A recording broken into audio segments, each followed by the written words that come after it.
Chapter 4. It's not as easy to be good as you might think.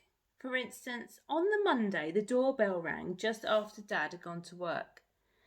Now, we were not supposed to answer the door when Dad isn't here.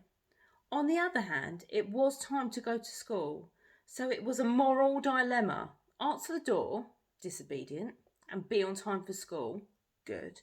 Or don't answer the door, good, and be late for school, bad. Anthony doesn't think about these things. He just headed for the door, pulling on his blazer. I stopped him. Dad said not to answer the door. He's 22, he said. We're going to be late. Then whoever it was rang the doorbell again. But Dad said not to. I was shouting now. It was making me panicky.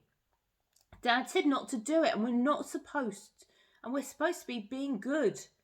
Anthony took a deep breath and said, "Okay, this is what we do. Get your bag. We'll leave for school. If there's someone out there, then that's just a coincidence. We're not answering the door. We're going to school, all right?" All right. Anthony's very good at sorting out moral dilemmas when he tries. The coincidence was a man in a white shirt with a South Park tie and a plastic name badge saying Terry IT.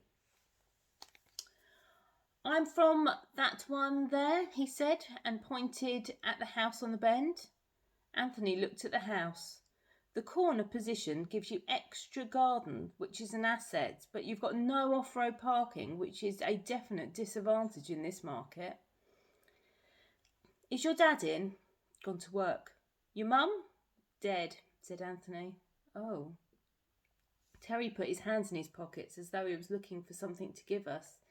Anthony watched the pockets expectantly, but Terry didn't seem to be able to find anything. "Can you give your dad a message?" "Sure. We haven't met. I'll leave for work before most people get up, but tell him if he wants to come over tonight about 7 o'clock, then call.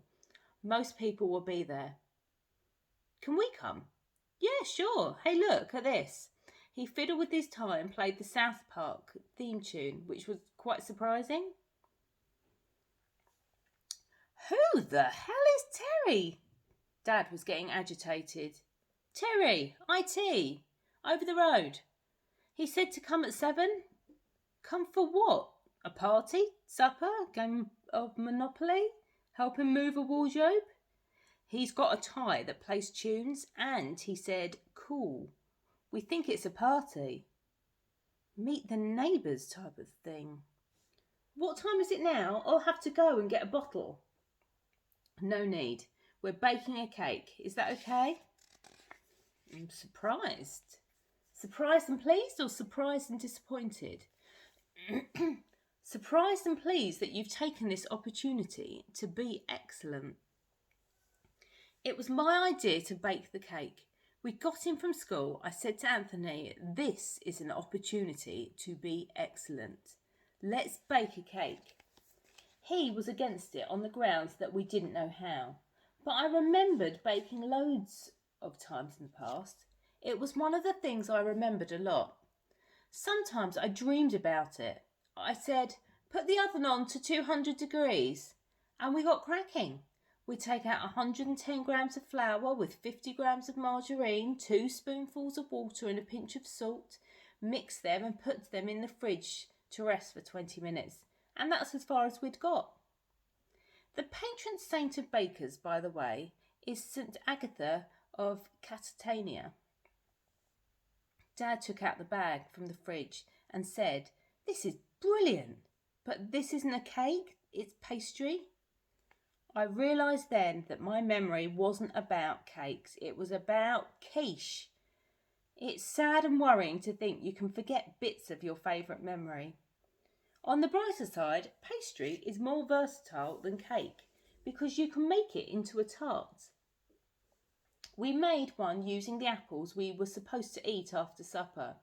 We sliced and sugared them, fanned them out onto the pastry base, then put them into the oven and went to wash our hair.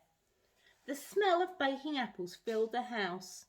We sat at the top of the stairs just smelling it while Dad sorted out our smart clothes. Luckily, we'd worn them yesterday and they hadn't gone into the wash yet. Dad spruced them up with an iron and a sponge. He combed my hair, then stood back, looked at the two of us and went, "Excellent. Truly excellent. Let's party." "Can we have a bit of the tart first? Or some toast or anything? We're starving." "Hunger is the best sauce. There'll be no food there. There'll be lots of food there." I carried the still warm tart across the close. Terry waved us in and took the pie off me. Dad said, "I've been hearing all about your tie." Terry made it play the tune again. We laughed, but the tune went on longer than the laugh, and we all had to stand there for a while just listening to the tie. "Well, that's all, folks," said Terry when it finally finished. "The others are in the living room." The others were 4 very clean men in white shirts and 1 bald, tatty man in an old suit. They were all sitting in a circle holding bits of paper. The tart was not in there, and neither was any other food. The man in the suit shook Dad's hand and said, "Welcome to Portland Meadows Home Watch. I'm your community police officer, Eddie. Obviously, there's no community here yet, but you know what I mean. I'm here when you need me, whether it's for advice or help or just a cup of tea." Dad sat down and we sat down each side of him. "I'll be honest with you, we've got Christmas coming up. These are new houses. Statistically, you are going to get done. When you do, give me a call. I can give you a crime number and you can claim on your insurance." And he handed round some little cards with his phone number on. Anthony nudged me, pointed to his stomach, then his head, then made little scissory movements with his fingers. He was miming, "My stomach thinks my throat is cut." I knew because my stomach was feeling the same way. To make things worse, we could still smell the tart sitting out in the kitchen, all on its own. Terry leaned forward. We leaned forward too. Maybe this was it. But instead of offering us food, he started on about his stereo. "You see, this baby cost me close to $3,000. He pointed to a spaghetti of wires and cables sprawling around the room. "I put it together myself. I spent ages deciding what to get, scoping out the best deals. That is part of me. If someone nicks that, I don't know what I'd do. It'd be like losing a part of me. It'd be like a forced amputation. And the same with the computer, obviously. I mean, my memories are in there and my soul. If I lost that, it would be like a bereavement. They're part of me, my belongings." He didn't mention any edible belongings. "You can get an alarm or a dog," said the community police officer. "If you make it hard for them, they'll move on to the next house. In this case, your neighbour's house. Some of you might feel that that's a bit antisocial. I don't know." "Yeah, but I worked for this house. You know, this is me, this house. If I could..." One of the very clean young men leaned forward and said, "Isn't it a problem here that our houses are built on sand?" Dad sat up suddenly. "Sand? They're not, are they?" No, I was here when the footings were dug." The policeman said, "I think we're talking metaphorically here, aren't we? It's in the Bible, isn't it? Not building your house on sand, not putting your light under a bushel, all that." "That's right," said the cleanest young man. "Matthew chapter 7, verse 26. "Do you mind me asking," said the policeman, "is the kettle actually on?" Terry went out to the kitchen. Whilst he was gone, the policeman said to the clean young men, "So, at a guess, Mormons?" Latter-day Saints," said one of the men. "People call us Mormons, but we prefer Latter-day Saints. I'm Eli. This is Amos, and that's John." This was exciting. "You're saints," I said. "Latter-day Saints." "But saints, though." The community police officer started shuffling his papers and asked if there were any questions. I put up my hand and asked, "What exactly is a virgin martyr?" Dad coughed and said It's something they've been doing in school. Damien, why don't you go and help Terry in the kitchen? Anthony, you too. In the kitchen, Terry was spooning in instant coffee into a mug. That's just one mug. The apple tart was on the side. We'd put cinnamon on it and some raisins. It smelt like a mixture of Christmas and summer. It was sitting on the side with no one bothering it. It was not going anywhere. Dad said we had to come and offer some help. It's just a mug of coffee, there's nothing to do. It really was just one mug of coffee. My tummy made a noise almost as if it heard him. You could go and ask if that copper, if he takes sugar. Anthony didn't move. Our mum's dead. Did we tell you? Yeah, you did, said Terry. This time he went for his cupboard. It was stuffed with big party packs of crisps. From somewhere underneath them he pulled out 2 penguins. He offered them to us, saying, "Here, take these, save them for home. I don't want any crumbs on my carpet." On the way home, Anthony flashed his penguin at me and said, "Result, told you, works every time." I said, "Are you sure it's completely honest?" "She's completely dead, isn't she?" Of course I knew that already, but no one had ever been so biological before. When Dad caught up with us, he said, "You two were great tonight. I'm going to buy you anything you want from the chippy." Anthony wanted spring rolls and then chicken in black bean sauce. Somehow I wasn't hungry. Even when Dad took me inside the chippy and showed me the menu, nothing really caught my fancy. I wasn't hungry anymore.